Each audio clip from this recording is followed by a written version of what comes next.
সুপ্রিয় ক্লাস 12 অর্থাৎ উচ্চ মাধ্যমিক পরীক্ষার্থী বন্ধুরা, উচ্চ মাধ্যমিক 2025কে টার্গেট করে তোমাদের যাদের ভূগোল বিষয়টি রয়েছে তোমাদের জন্য আজকের আমাদের ভূগোল বিষয়ের বিশেষ সাজেশন ভিডিও।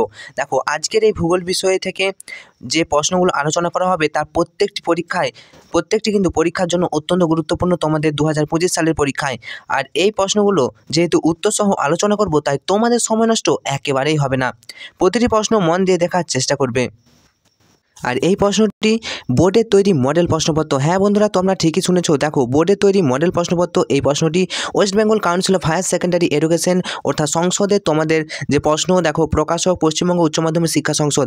এই বোর্ডের তৈরি মডেল প্রশ্নপত্রে অনেকগুলি প্রশ্নপত্র রয়েছে, তার মধ্যে থেকে আমরা 5-6টি তোমাদের কিন্তু কমপ্লিট করে দেবো। আমরা একটা সিরিজ চালু করেছি, তো তোমরা প্লেলিস্ট থেকে 5টি যে সেট আছে এই 5টি সেট তোমরা কমপ্লিট করে যাবে। এরপর আমাদের ফাইনাল সাজেশন চলে আসবে, তো 100% তোমরা কমন পাবে আমাদের এই চ্যানেল থেকে। তাই চ্যানেলে নতুন হলে চ্যানেলটা সাবস্ক্রাইব করে রাখতে পারো। তো চলো শুরু করি, কথা না বাড়িয়ে চলো প্রথম প্রশ্ন। দেখো, তো তোমরা কতগুলো পারছো অবশ্যই জানাবে। তোমাদের দেখো পার্ট বি মার্কস হচ্ছে 35 নম্বর কিন্তু থাকছে। প্রথম প্রশ্ন, অন্তর্জাত অন্তর্গত প্রক্রিয়ার ফল কি? অন্তর্গত প্রক্রিয়ার ফল হলো, 4টা অপশন আছে। দেখো 4টা অপশনের মধ্যে কোনটা হবে? তোমাদের এমসিকিউ থাকবে 21টা, তো 4টা অপশনের মধ্যে হয়ে যাবে ভূ বিপর্যয়, অর্থাৎ অন্তর্জাত অন্তর্গত প্রক্রিয়ার ফল হলো ভূ বিপর্যয়। নেক্সট, নিম্নলিখিত কোনটি বহির্জাত প্রক্রিয়া নয়? কোনটি বহির্জাত প্রক্রিয়া নয়? অগ্নুৎপাত হবে বহির্জাত প্রক্রিয়া নয়, তাহলে অগ্নুৎপাত কিন্তু কোনো বহির্জাত প্রক্রিয়া নয়। নেক্সট, টর মরুভূমি দেখতে পাওয়া যায় কোন অঞ্চলে? দেখো, টর মরুভূমি দেখতে পাওয়া যায়, উত্তর হবে গ্রানাইট অঞ্চলে, অর্থাৎ option number A is the correct answer. Next 4 নম্বর প্রশ্ন, ভূ অভ্যন্তরে শিলা এবং মাটির যে অংশ জল দ্বারা সম্পৃক্ত থাকে তাকে কি বলে? দেখো, তাকে কি স্তর বলা হয়? উত্তর হবে ফ্রিয়েটিক স্তর। ভূ অভ্যন্তরে শিলা এবং মাটির যে অংশ জল দ্বারা সম্পৃক্ত অবস্থায় থাকে তাকে বলে ফ্রিয়েটিক স্তর। নেক্সট, হিমাচল প্রদেশে মণিকরণের উষ্ণ প্রস্রবণ হলো একটি ড্যাশ। হিমাচল প্রদেশে মণিকরণে উষ্ণ প্রস্রবণ হলো, 4টা অপশনের মধ্যে কোনটা হবে? উত্তর হয়ে যাবে চ্যুতি প্রস্রবণ, অর্থাৎ চ্যুতি এবং প্রস্রবণ। দেখো কি বললাম যে উষ্ণ প্রস্রবণ, এটা কি? এটা একটা চ্যুতি প্রস্রবণ, অর্থাৎ অপশন নাম্বার বি। চলো নেক্সট, প্লোবাল কোন ধরনের জলে জন্মায়? উত্তর হবে প্লোবাল স্বচ্ছ জলে জন্মায়, অর্থাৎ অপশন নাম্বার সি। নেক্সট, ক্ষয়চক্রের ধারণাটি সর্বপ্রথম প্রবর্তন কে করেন? উত্তর হবে ক্ষয়চক্রের ধারণা সর্বপ্রথম প্রবর্তন করেন বিজ্ঞানী ডেভিস, অর্থাৎ অপশন নাম্বার এ। চলো নেক্সট, ভূ গঠনের সঙ্গে সামঞ্জস্যহীন নদী কোনটি? উত্তর হবে পূর্ববর্তী নদী। ভূ গঠনের সঙ্গে সামঞ্জস্যহীন নদী হলো পূর্ববর্তী নদী। নেক্সট, চুনাপাথর থেকে উদ্ভূত লাল রঙের মাটিকে কি মাটি বলা হয়? উত্তর হবে টেরারোসা। টেরারোসা মাটি বলা হয় চুনাপাথর থেকে উদ্ভূত লাল রঙের মাটিকে। নেক্সট, ক্রান্তীয় ঘূর্ণবাতের উৎপত্তিস্থল কোনটি? উত্তর হবে উষ্ণ সমুদ্রপৃষ্ঠ, অর্থাৎ অপশন নাম্বার এ। ক্রান্তীয় ঘূর্ণবাতের উৎপত্তিস্থল হল উষ্ণ সমুদ্রপৃষ্ঠ। নেক্সট, জেট বায়ু প্রধানত প্রবাহিত হয় কোথায়? উত্তর হবে ঊর্ধ্ব টপোস্ফিয়ার। ঊর্ধ্ব টপোস্ফিয়ারে জেট বায়ু প্রধানত প্রবাহিত হয়। নেক্সট প্রশ্ন দেখো, 12 নম্বর প্রশ্ন, নিম্নলিখিত কোন অঞ্চলটি ভারতের জীববৈচিত্র্যের হটস্পট? অত্যন্ত গুরুত্বপূর্ণ, স্টার মার্ক করো কোশ্চেনটা। কোন অঞ্চলটি ভারতের জীববৈচিত্র্যের হটস্পট বলা হয়েছে? তো সুন্দরবন, পূর্বঘাট, পশ্চিমঘাট না গাঙ্গেয়, কোনটা হবে? অবশ্যই পশ্চিমঘাট পর্বত। পশ্চিমঘাট পর্বতকে ভারতের জীববৈচিত্র্যের হটস্পট বলা হয়। নেক্সট, হোয়াইট কালার কর্মীরা যে অর্থনৈতিক ক্ষেত্রের অন্তর্গত? হোয়াইট কালার অর্থাৎ সাদা পোশাকের কর্মী, কি হবে? উত্তর হবে চতুর্থ ক্ষেত্র। হোয়াইট কালার কর্মীরা চতুর্থ ক্ষেত্র অর্থনৈতিক ক্ষেত্রের অন্তর্গত। নেক্সট, নিম্নলিখিত কোন ক্ষেত্রকে ভারতীয় অর্থনীতির মেরুদণ্ড বলা হয়? উত্তর হবে কৃষিকাজ। দেখো, কৃষিকাজকে কিন্তু ভারতীয় অর্থনীতির মেরুদণ্ড বলা হয়। কৃষিকাজ ভারতীয় অর্থনীতির মেরুদণ্ড। নেক্সট 15 নম্বর প্রশ্ন, সবুজ বিপ্লবের জনক কে? সবুজ বিপ্লবের জনক হলেন নরম্যান বোরলগ, অর্থাৎ option number C.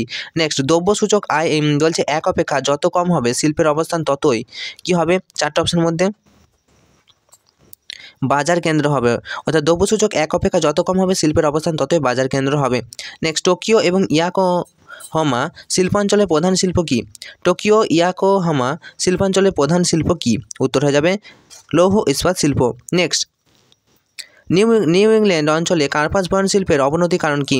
New England অঞ্চলে কার্পাস বয়ন শিল্পের অবনতির কারণ কি? উত্তর হবে কি নগরায়ন, অর্থাৎ অপশন নাম্বার এ। নেক্সট, ভারতে প্রথম নিউজ প্রিন্ট কারখানা গড়ে ওঠে কোথায়? ভারতে প্রথম নিউজ প্রিন্ট কারখানা গড়ে ওঠে কোথায় হবে? উত্তর হবে মধ্যপ্রদেশের নেপানগরে। ভারতে প্রথম নিউজ প্রিন্ট কারখানা কিন্তু গড়ে ওঠে।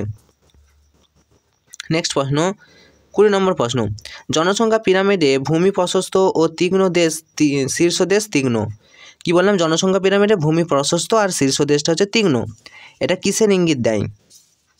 উত্তর হবে অনুন্নত অর্থনীতি, অর্থাৎ অপশন নাম্বার এ। নেক্সট, মানব উন্নয়নের সর্বশেষ দেশ কোনটি? মানব উন্নয়নের সর্বনিম্ন দেশ? উত্তর হবে নাইজার, অর্থাৎ অপশন নাম্বার সি। মানব উন্নয়নের সর্বনিম্ন দেশ হলো নাইজার। এরপর দেখো 2 নম্বরের প্রশ্ন, নিম্নলিখিত প্রশ্নগুলি উত্তর দাও। তো তোমরা এই যে 21টা প্রশ্নের মধ্যে তোমরা কতগুলো পারলে অবশ্যই কমেন্ট করে জানবে। আমি এখন প্রশ্ন বলছি, 2 নম্বরের প্রশ্ন দেখো, নিম্নলিখিত প্রশ্নগুলি উত্তর দাও। এখানে তোমাদের থাকবে 14টি 1 গুণিত 14। প্রথম প্রশ্ন দেখো, পর্যায়ন কাকে বলে অথবা অ্যাকুইক্লুড কাকে বলে? দেখো পর্যায়ন কাকে বলে এটা আমাদেরকে জানতে হবে। দেখো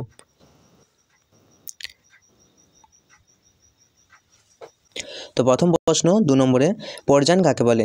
দেখো পর্যায়ন কাকে বলে? বহির্জাত প্রক্রিয়াসমূহের সম্মিলিত ক্ষয় এবং সঞ্চয় কার্যের মাধ্যমে ভূপৃষ্ঠের সমতলীকরণকে বলা হচ্ছে পর্যায়ন। কি বললাম? বহির্জাত প্রক্রিয়া সমূহের মাধ্যমে সম্মিলিত ক্ষয় আর সঞ্চয়, ক্ষয় এবং সঞ্চয়ের মাধ্যমে ভূপৃষ্ঠ যদি সমান হয়ে যায় তাহলে তাকে বলা হচ্ছে পর্যায়ন। ওকে, চলো নেক্সট প্রশ্ন আমরা চলে আসবো। 2 নম্বর বলছে অথবা অ্যাকুইক্লুড কি? অ্যাকুইক্লুড কাকে বলে? দেখো উত্তর দেখো, অ্যাকুইক্লুড হচ্ছে একটি একটি জলরোধক স্তর। এই স্তর অত্যাধিক সছিদ্রতার জন্য জলপূর্ণ হয়ে পড়লে অপবেশ্য শিলাস্তরের মতো আচরণ করে, অর্থাৎ এই স্তর থেকে জল পরিবাহিত হতে পারে না। এটাই হচ্ছে অ্যাকুইক্লুড। চলো নেক্সট, বলছে কোন সমুদ্র তরঙ্গে সোয়াসের চেয়ে ব্যাকওয়াশ বেশি শক্তিশালী? দেখো নেক্সট হচ্ছে 3 নম্বর, বিনাশ তরঙ্গে সোয়াসের চেয়ে ব্যাকওয়াশের শক্তি বেশি। বিনাশ তরঙ্গে সোয়াসের চেয়ে ব্যাকওয়াশের শক্তি বেশি। নেক্সট প্রশ্ন চলে আসবো, মরু অঞ্চলে ক্ষয়চক্রের শেষ পর্যায়ে কি ভূমিরূপ সৃষ্টি হয়? দেখো মরু অঞ্চলে ক্ষয়চক্রের শেষ পর্যায়ে পেরিপ্লেন ইনসেলবার্জ ভূমিরূপ সৃষ্টি হয়। পেরিপ্লেন এবং ইনসেলবার্জ ভূমিরূপ সৃষ্টি হয়। চলো নেক্সট, প্রধান এবং অপ্রধান সমস্ত নদী পরস্পর সমকোণে মিলিত হয়ে কি ধরনের নদীবিন্যাস সৃষ্টি করে? দেখো প্রধান এবং অপ্রধান সমস্ত নদী পরস্পরের সমকোণে মিলিত হয়ে কি ধরনের নদীবিন্যাস সৃষ্টি করে? খুবই ইম্পর্টেন্ট একটা প্রশ্ন। উত্তর দেখো, মরু অঞ্চলে ক্ষয়চক্রের, এটা প্রশ্নটা হচ্ছে 4 নম্বর প্রশ্ন, মরু অঞ্চলে ক্ষয়চক্রের শেষ পর্যায়ে পেরিপ্লেন ইনসেলবার্জ ভূমিরূপ সৃষ্টি করে। আর তোমাদের যেটা প্রশ্নটা বললাম যে প্রধান এবং অপ্রধান সমস্ত নদী পরস্পর সমকোণে মিলিত হয়ে কী ধরনের নদীবিন্যাস সৃষ্টি করে? এটা হচ্ছে জাফরিরূপী নদীবিন্যাস সৃষ্টি করে, জাফরিরূপী নদীবিন্যাস সৃষ্টি করে। চলো নেক্সট প্রশ্ন চলে আসবো। অথবা দেখো অপরিণত মাটি কি? অপরিণত মাটি কি? উত্তর দেখো, যথেষ্ট সময়ের অভাবে যে মৃত্তিকায় সবকটি স্তর গড়ে উঠতে পারে না তাকে অপরিণত মাটি বলে। কি বললাম? যথেষ্ট সময়ের অভাবে যে মৃত্তিকায় সবকটি স্তর গড়ে উঠতে পারে না তাকে অপরিণত মাটি বলে। নেক্সট প্রশ্ন 5 নম্বর প্রশ্ন, হ্যাডলি সঞ্চালন কোষের অবস্থান লেখো। দেখো হ্যাডলি সঞ্চালন কোষ নিরক্ষরেখা থেকে 30 ডিগ্রি উত্তর এবং দক্ষিণ অক্ষরেখার মধ্যে অবস্থিত। এটা হচ্ছে হ্যাডলি সঞ্চালন কোষ। নেক্সট, ভূমিধ্বস কি? দেখো ভূমিধ্বস কি? অত্যন্ত গুরুত্বপূর্ণ। অতিবৃষ্টি বা ভূমিকম্পের ফলে পাহাড়ে শিলাখণ্ড, মৃত্তিকা স্তূপ ইত্যাদি আলগা হয়ে খাড়া ঢালে ধসে পড়লে তাকে কিন্তু ভূমিধ্বস বলা হয়।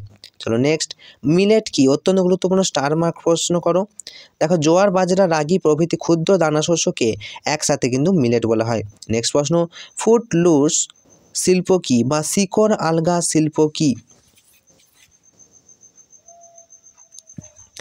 বা অস্থানু শিল্প, শিকড় আলগা শিল্প নয়, ফুটলুস শিল্প বা অস্থানু শিল্প কি? দেখো এই প্রশ্নটার উত্তর হচ্ছে এখান থেকে, যে সকল শিল্পের বস্তুসূচক বা পণ্যসূচক এক হয় তাদের ফুটলস বা অস্থানু শিল্প বলা হয়। প্রধানত কাঁচামাল হলো ন্যাপথা, যা খনিজ তেলের উপজাত দ্রব্য। ওকে, তাহলে ফুটলুস কি? এটা এখান থেকে হবে যে সকল শিল্পের বস্তুসূচক বা পণ্যসূচক এক হয় তাদের ফুটলুজ বা অস্থানু শিল্প বলে। আচ্ছা নেক্সট অথবা দেখো পেট্রোরসায়ন শিল্পের প্রধান কাঁচামাল কি? তো উত্তর হবে খনিজ তেলের উপজাত দ্রব্য হচ্ছে ন্যাপথা। নেক্সট প্রশাসনিক নেক্সট প্রশ্ন, জনসংখ্যা বিবর্তনে কোন পর্যায়ে ভারত বর্তমানে উন্নীত হয়েছে? তার আগে একটা প্রশ্ন রয়ে গেল যে প্রশাসনিক শহরে উদাহরণ দাও। দেখো প্রশাসনিক শহরে উদাহরণ যদি বলি তাহলে উত্তর হবে দিল্লি এবং চণ্ডীগড় প্রশাসনিক শহরে উদাহরণ। নেক্সট জনসংখ্যা বিবর্তনে কোন পর্যায়ে ভারত বর্তমানে উন্নীত হয়েছে? বর্তমান ভারতের জনসংখ্যা বিবর্তনের তৃতীয় পর্যায়ে অর্থাৎ আধুনিক পাশ্চাত্য পর্যায়ে উন্নীত হয়েছে, যেখানে মৃত্যুহার কম এবং জন্মহার ধীরে ধীরে কমে আসছে। এটা হচ্ছে জনসংখ্যা বিবর্তনে তাহলে কোন পর্যায়ে? তৃতীয় পর্যায়ে। নেক্সট অথবা বাজার ভিত্তিক উদ্যান কৃষি শিল্প কাকে বলে বা বাজার ভিত্তিক উদ্যান কৃষি কাকে বলে? ও মোস্ট ইম্পর্টেন্ট, যে কৃষি ব্যবস্থায় দেখো আধুনিক পদ্ধতিতে ছোট জমিতে প্রচুর পরিমাণে তরিতরকারি শাকসবজি ফল এবং ফুলের চাষ করা হয় এবং তার নিকটস্থ রেস্তোরাঁ বা বাজার এখানে বিক্রি করা হয়, তাকে বাজার ভিত্তিক উদ্যান কৃষি বলা হয়। চলো নেক্সট প্রশ্ন, সিএফসি কি? অত্যন্ত গুরুত্বপূর্ণ, সবাই জানো, এর পুরো নাম হচ্ছে ক্লোরোফ্লুরোকার্বন। সিএফসি এটি একটি গ্রিনহাউস গ্যাস, পুরো নাম হলো ক্লোরোফ্লুরোকার্বন। এই গ্যাস ওজোন স্তরে হ্রাস ঘটায়, এটা হচ্ছে সিএফসি। আর এই সিএফসি কিন্তু রেফ্রিজারেটর এয়ার কন্ডিশন এসি এই সমস্ত থেকে কিন্তু নির্গত হয়। চলো নেক্সট প্রশ্ন চলে আসবো, কোন মহাদেশ ও কোন দেশে সবচেয়ে বেশি জনসংখ্যা দেখা যায়? দেখো কোন মহাদেশ? অবশ্যই সেন্ট্রাল এশিয়া ও চায়নাতে। সেন্ট্রাল এশিয়া ও চায়নাতে প্রথম কিন্তু জনসংখ্যা সবথেকে বেশি, চীন ও সেন্ট্রাল এশিয়া মহাদেশ হলে সেন্ট্রাল এশিয়া মহাদেশ আর চীন শহরে, ঠিক আছে, মানে চীন যে দেশ সেই দেশে কিন্তু জনসংখ্যা সবথেকে বেশি। আচ্ছা চলো নেক্সট প্রশ্ন, কোপেন জলবায়ু অনুযায়ী শ্রেণীবিভাগ অনুযায়ী বি বলতে কী বোঝো? কোপেনের জলবায়ু শ্রেণীবিভাগ অনুযায়ী বি বলতে বোঝানো হয় শুষ্ক জলবায়ু। চলো নেক্সট অথবা বাংলাদেশের একটি পাট উৎপাদক অঞ্চলের নাম লেখো। দেখো বাংলাদেশের একটি পাট উৎপাদক অঞ্চল একটি নয় একাধিক আছে। বাংলাদেশের ফরিদপুর যশোর কুষ্টিয়া পাবনা রংপুরে পাট কিন্তু পাওয়া যায়। তো এই 14টা প্রশ্নের মধ্যে তোমরা কতগুলো পারতে বা পারলে অবশ্যই কমেন্ট করে জানাও। চলো নেক্সট প্রশ্ন চলো। এরপর বড় প্রশ্নগুলো তোমরা একটু দাগ নিয়ে নাও তোমাদের খাতায়, তো এখান থেকে কিন্তু তোমরা অনেকগুলো কমেন্ট পেয়ে যাবে। আর ফাইনাল সাজেশন আমরা আপলোড করে দিয়েছি আমাদের চ্যানেলে, তো অবশ্যই দেখে নাও। ফাইনাল সাজেশন 100% কমন ভূগোল থেকে, তো সেটাও তোমরা একবার দেখে নেবে। তো দেখো ভূগোল আমরা এটা হচ্ছে সেট 1 নিয়ে আলোচনা করছি, এরকম 5-5টা সেট তোমাদের সাথে আলোচনা করে দেবো। প্রত্যেকটা সেট যদি তোমরা ফলো করো তো ওখান থেকে যে বড় প্রশ্ন ছোট প্রশ্নগুলো অত্যন্ত গুরুত্বপূর্ণ, সেগুলো প্র্যাকটিস হয়ে যাবে তোমাদের, যেহেতু উত্তর সহ আছে। আর ফাইনাল সাজেশন কিন্তু আমরা দিয়ে দিয়েছি। চলো ভূগোল সেট 1 তোমরা প্লে লিস্টে কিন্তু চেক করে দেখে নিতে পারো।